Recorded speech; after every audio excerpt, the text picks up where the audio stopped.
What is up, everybody? My name is Cole. I'm a part-time real estate investor, full-time legacy airline pilot, and a part-time military instructor pilot, documenting my journey as a pilot by day and a real estate investor by night, growing a portfolio in Milwaukee, Wisconsin. Welcome to Tailwind Talks.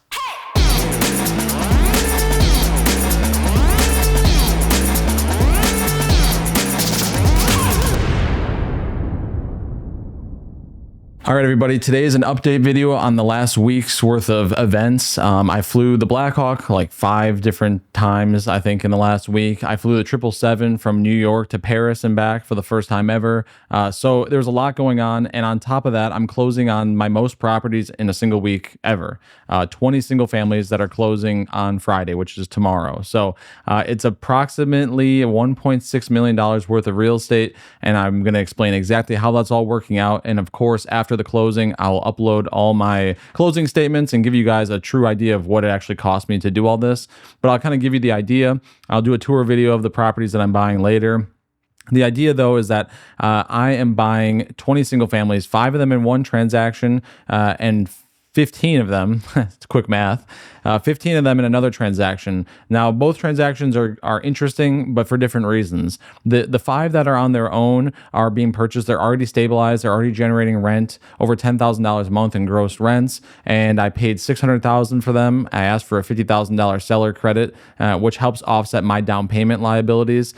Can you always do that? No, not necessarily. If you do it all the time, some lenders will push back on you and say, hey, you're taking these credits, to assist with your down payment, basically. And that means that you have less skin in the game, and they don't necessarily love that, because the whole reason that you put a down payment on a property in general is because the lender wants you to have skin in the game. Barring a VA loan, like I used to get this house, barring something like that, you have to put a down payment down. So when you're using seller credits to try to offset that, usually there's a limit to that, and they want to see you still bringing money to the table, so that way you have some risk in case things go wrong. You have a vested interest in the investment going well. So these single families, though, are all on the same street together.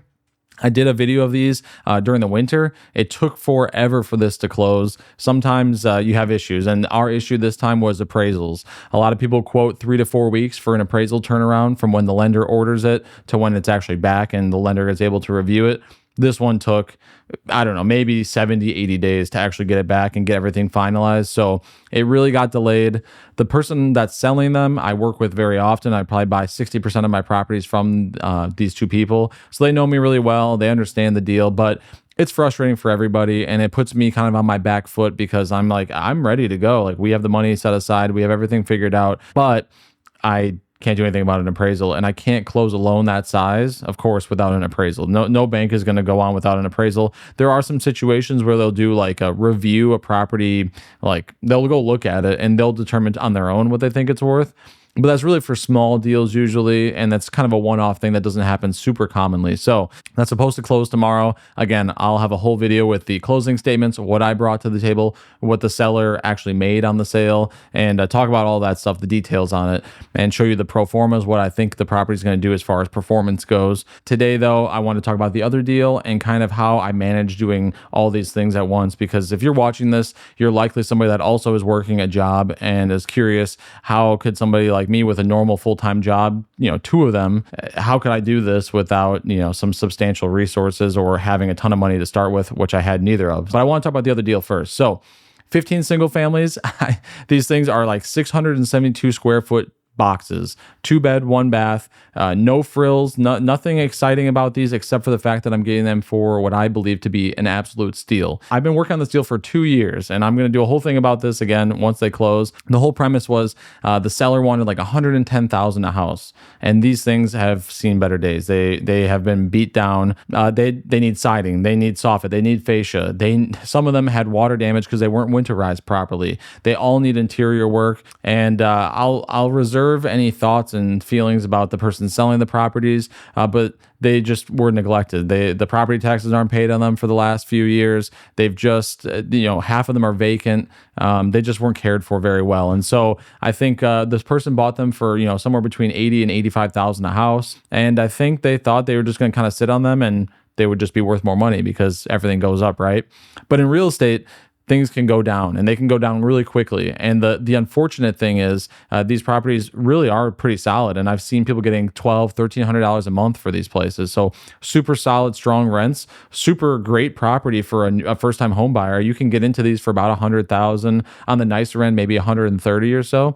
But these are really nice properties if they're well kept. If they're not well kept, just like any other property out there, they quickly degrade. And at this point, I'm getting them at their lowest. So this all started 2 years ago, and the idea was that I wanted to pay $70,000 a house. I was not willing to pay $1 more because I knew what I was walking into. The necessity of probably $200,000 of work just to get them where they need to be. And so you have to stick to your numbers, and I stuck to these numbers for 2 years. I got offered $80,000, $85,000, $75,000, and we went back and forth, and I just stuck to my guns. But I did give in a little bit. We settled on $70,500 per house. So I gave in $500 a house times 15 houses. I gave up a little bit of money, but in my opinion, that's about as good as it was going to get. I thought that we had gotten pretty close. This person had been squeezed. I mean, they had been paying their property taxes. They had been paying water bills. They've got DNS orders. They've got a $20,000 construction lien against these houses. Like, this person needs out, and they've got me. So the premise of this deal is that I'm going to buy these, stabilize them, rent them out, and or have the option of selling them off. Like I said, they're worth about $130,000 a house. I've got quotes back for all the exterior work, and I've got an estimation for the interior work. It all totals out to be about $15,000 a house. And if you do the math on that, the idea is that they're going to be worth somewhere in the range of $1.9 million. I'm going to owe, between the purchase price and the fixes, maybe $1.25. Let's say we go over budget a little bit, $1.3 million.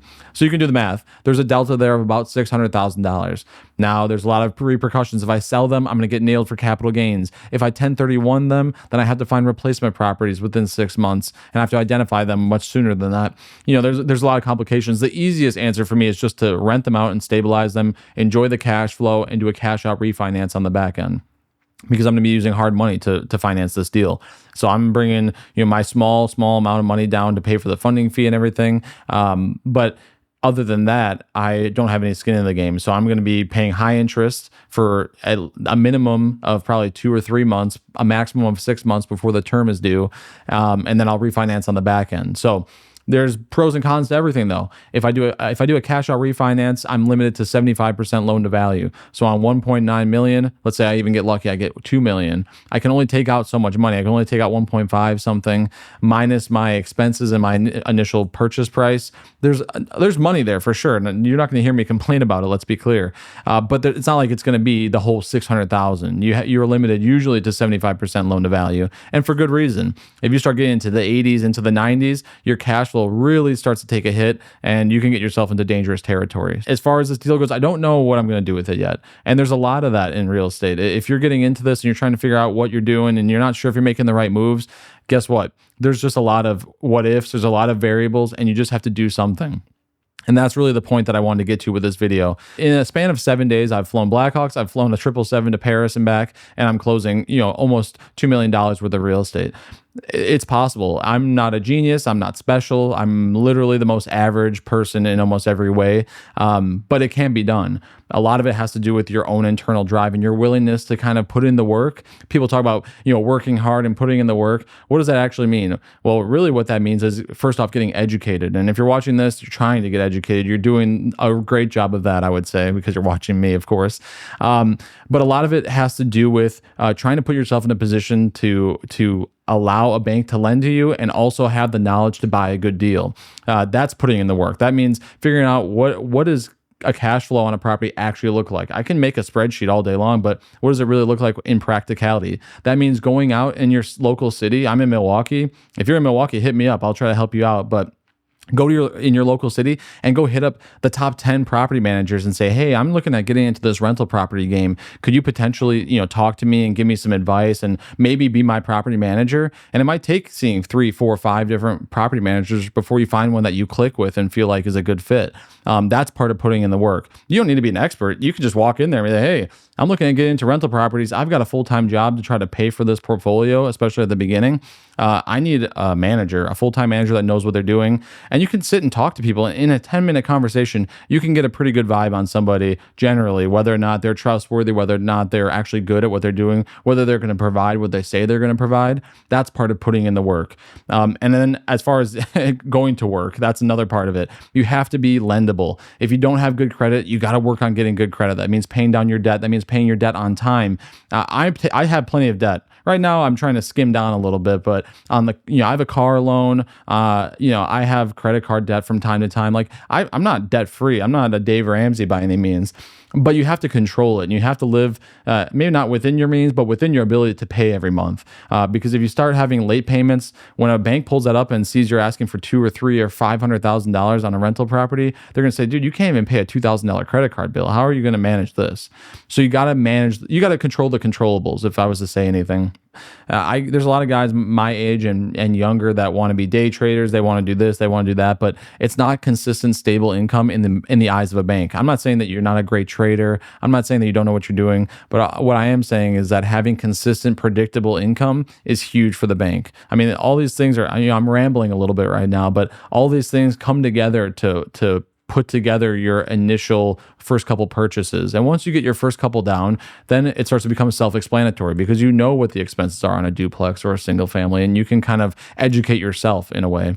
But the big thing is finding a good manager. If you're going to keep a full-time job, just get a manager. It's not going to make a difference. If you get a duplex and you're like, well, I don't want to pay 10% to the manager. Guess what? 10% of your gross rents for the year, you're talking maybe $1,000, maybe a little over $1,000. It's not life-changing money. It's not going to take you from zero to hero. Just get the manager, get somebody that's competent, see if you even like them. If you self-manage, you're going to get to 40, 50 units and be like, I can't work and do this at the same time. I'm going to hire out a manager. And now you're taking everything that you've worked to achieve, handing over the keys to somebody and hoping that they do a good job. So test it out. Go get a manager. If they suck and it's a duplex, you could probably survive, especially if you're working a normal job, and make that mortgage payment until you get it stabilized elsewhere.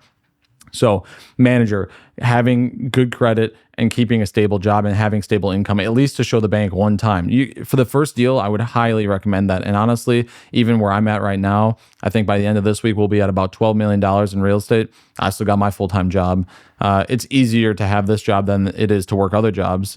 Speaking from experience, I used to deliver mail for the post office. I used to work at Five Guys. I used to be a dishwasher. Like, I did those jobs that suck, but they did lead me to where I'm at right now and where I plan to be in the future. So as much as it might suck in the moment, I do think it's worth doing. If you're trying to build a real estate portfolio, what I've done and what I'm trying to do is extremely predictable and easy to replicate with some varying degrees of success. If you're in California or New York, it's going to be tougher, of course.